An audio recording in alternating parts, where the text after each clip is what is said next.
What's up, guys? I hope you all are doing well. I am back home after my arm wrestling super match in Germany at East versus West 23 versus Leonidas Arkona.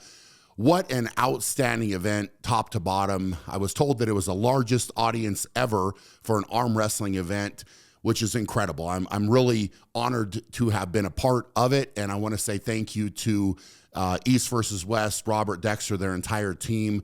I know what it takes to put on a big event like this, and they definitely stepped up and crushed it. So congratulations to them for an outstanding event. I want to congratulate Leonidas Arkona for his victory over me in our super match. I knew he would be a tough opponent, and he definitely proved to be that. So congratulations to him. Now that I've had a little bit of time to reflect, think about the match, the build up to the match, and certainly have some thoughts after the match, I feel like it's only fair that I do this breakdown. As much fun as I was hoping that it would be to come in and have a breakdown and say how well I executed, that is not this video, unfortunately. So it's tough in moments like this to kind of step back and think about how everything went down. Not a super fun video for me to make because I'm very, very competitive, and I was expecting a lot more of myself in this match, if I'm being completely honest. The build up to the match, we tried to share a lot with you guys, and I was able to train with a number of different people, which was really incredible. I feel like all those people were able to help me, show me different things and kind of refine the game plan going into this match against Leonidas. And, I felt like I was in a good spot. I think I trained, very hard. I was able to recover. My arm felt good once I got to Germany. So all of those boxes I really believe got checked. I pushed myself harder during this prep than I have, since I started arm wrestling, without a doubt. So, I was a little concerned with, some of the pain and that type of stuff, but I felt really good. I was able to back off and kind of taper into the match. So I was really, really happy about that and felt really good about it. I felt good about the game plan as well, and what I was going to do, where I was going to be able to attack Leonidas. And, what I will say is, in training, things are different. And when you actually walk out into, a super match, things change very, very quickly, and they aren't exactly training. So, I will say that the plan going in, number one, was to keep Leonidas out of the strap and make him deal with that. If I was able to, clamp onto his thumb, get a good grip, and then be able to control the match from there. East versus West did put in a rule where there were only 2 slips allowed. So if you slip twice, from there on, you would always go straight to the strap. I was a little bit concerned about that, but again, it's a rule that I was going to have to deal with. So I just kind of put in my head, hey, we'll execute on that. In round 1 and round 2, I felt like if I could have just got a little bit better grip, I would have been in a really, really good spot and been able to control the match outside of the strap. Leonidas was able to slip in both of those rounds. So then we went to the strap, and the reality is that I did most of my training in a strap because I felt like there was a chance that we would go there. And, truth be told, in high-level arm wrestling, the reality is that most matches are going to go to a strap. So if you want to be good with your arm wrestling game, you need to be good in a strap. So I had done a lot of work in a strap. Round 1, when the strap went on, we were in a referee's grip. So in a referee's grip, you can't move. And I think that's where my comfort level with getting the strap put on in a referee's grip, I didn't feel the connection to the strap. And I because I did have the buckle, I should have spoke up at that moment and said, hey, we need to fix this. We need to get it tightened down, because a lot of my practice started with what I was doing for my grip and getting the strap applied. And so when I didn't feel that connection to the strap, it kind of messed up everything else down the chain. So I wasn't able to lock in, the exact same way that I had practiced, wasn't able to get tight and get my body really and truly connected from that point. So, I was super uncomfortable round one. Leonidas was able to find his lane for sure, and I wasn't able to make him feel uncomfortable at all because I just didn't have that connection to the strap. So I think, stepping back, that kind of continued throughout the match. I will say that when you get into these scenarios and you're, uncomfortable, things aren't going well, you have to find a way to fight. And I feel like that is something that I was able to do. I kept trying different things, was able to get him to foul. And through those fouls, I was able to win 2 of the rounds. So it was 2-2 going into round number 5. And, even though it was ugly and, I was not happy at all with the performance, I felt like I wasn't able to execute.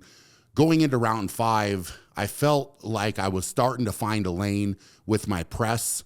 Again, things that I'm learning on the fly on the, big stage, which that's not a great thing really, because with my press, I had practiced that. That was one of the things that I kind of had in my toolbox. Now with the setup, the referee kept telling me that I had to move my shoulder back. And the only rule that I was really aware of is that the shoulder couldn't cross the center of the table. And so when I was trying to set up into that press, and the down referee kept telling me, you got to get your shoulder back, you got to get your shoulder back. I was not able to essentially get in the lane that I wanted to with that. Now, all I needed to really do in hindsight and after talking to them was bring my other shoulder forward so that I could get set up and be a lot stronger, with that press. And I think if that could have happened, I think, that lane was definitely open, but Leonidas was able to win, round number 5 and get the victory. So, super disappointing, I think, for me overall, just kind of top to bottom, because I feel like I wasn't able to get that connection. I wasn't able to really do the things that I had practiced. And, that's tough for me to say because, a lot of people outside of me put in a lot of work. So I feel disappointed that, in a way I let them down because I know I was capable of a lot more. And, all the fans, people that were supporting me, I feel like, in a way I let them down as well because the expectations are sky high.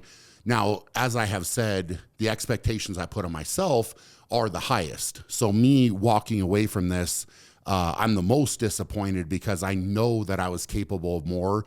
And, these are things that I'm going to have to learn. It's a very hard lesson to learn, but the reality is I'm going to end up in a referee's grip, and I'm probably going to end up in a strap. So if, I don't correct that and do a lot more training in a true referee's grip and, with a looser strap, a tighter strap, these type of things, that's always going to be a problem. So I have to get that corrected without a doubt.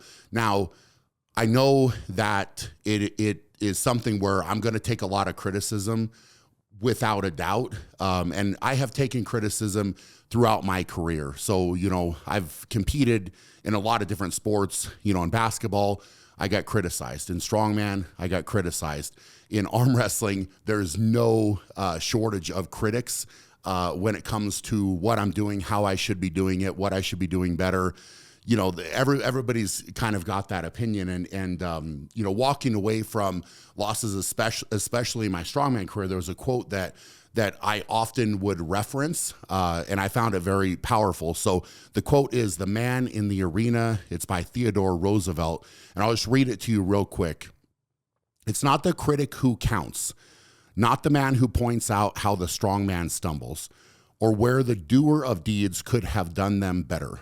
The credit belongs to the man who is actually in the arena, whose face is marred by dust and sweat and blood, who strives valiantly, who errs, who comes short again and again, because there is no effort without error and shortcoming. But who does actually strive to do the deeds, who knows great enthusiasms, the great devotions, who spends himself in a worthy cause, who at the best knows in the end the triumph of high achievement, and who at the worst, if he fails, at least fails while daring greatly. So that his place shall never be with those cold and timid souls who neither know victory nor defeat." Very, very powerful quote there, and you know, something that I've referenced. And for me, I've always wanted to be the man in the arena, and I've always been willing to, you know, go into anything with the reality that I might fail, but I might succeed. So I'm always in that arena. And you know, what I would say is, you know, to each of you out there that are, you know, listening to this, that have followed my journey, what I would challenge you with is to, you know, be the man in your arena. Now, your arena may not be, you know, basketball or strongman or arm wrestling, but we all have our own arena, and you can compete in your arena. And the reality is that for a lot of us, there are people out there that are critical, and there is no shortage of opinions, without a doubt. So, you know, there's people that will be critical. There are people that will celebrate when you fall down, when you get knocked down, when you don't succeed. And the reality is you need to think about your path and where you are going and stay focused on that. Don't let, you know, criticism and people that are being critical of you or celebrating when you get knocked down, don't let them knock you off your course. So, you know, for me, the plan was coming out of this Supermatch, win, lose, whatever would have happened. The plan was to, you know, take some time going into the summer here to spend with my family, to spend on, you know, a few different projects that I have been working on, and then get back to training. So even, like I said, even if it would have gone differently and I would have executed the way that I was hoping to, the plan was to still take a step back, think about the good, think about the bad, and make a new plan to get better. So that's exactly what I'm going to do. I'm really going to, you know, take my time, get back to training. I'm already back to training, and really figure out how to correct all these different things and learn from this match, certainly, and keep moving forward. So, you know, this summer, a lot of different things coming up for me. I'll have a full, you know, appearance schedule, you know, several different things coming up in the coming weeks here. FitCon in Utah, I will be there. Music City, Fit Expo in Nashville, I will be there. Those are, you know, kind of the next appearances I've got coming up. And then at the end of the summer, we're actually doing the SHAWSTRENGTH Summit in Estes Park, Colorado. That is going to be an incredible event. It's something I have wanted to do now for quite some time, but it is the 20-year anniversary since I started SHAWSTRENGTH. And so I felt like it was a really fitting time to have this summit. You know, as part of that, you'll be able to click the link below the video to get all the details on it. But it's going to be a very, very hands-on, in-depth seminar.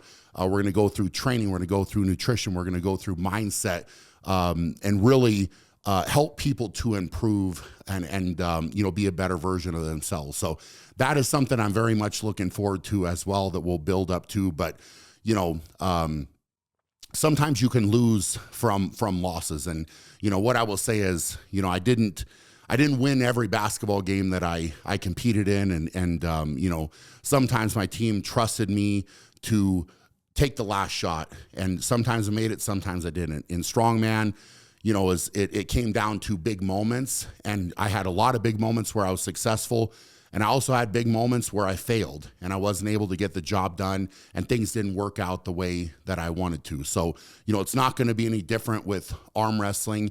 You know, not going to win them all, and you have to step back and take the good with the bad, and a lot of growth can happen from these moments. So, you know, I appreciate all of you. I really, you know, truly thank you for all the support, and, you know, everybody that's been here, you know, for a short time, for a long time, you know, been a part of the ride. You know, it's really, really fun. So we're going to keep going. We're going to keep going forward, keep setting new goals. And, you know, the future is really, really exciting. I will say that. So hope you're all doing amazing. For now, going to be great. We'll check you guys later.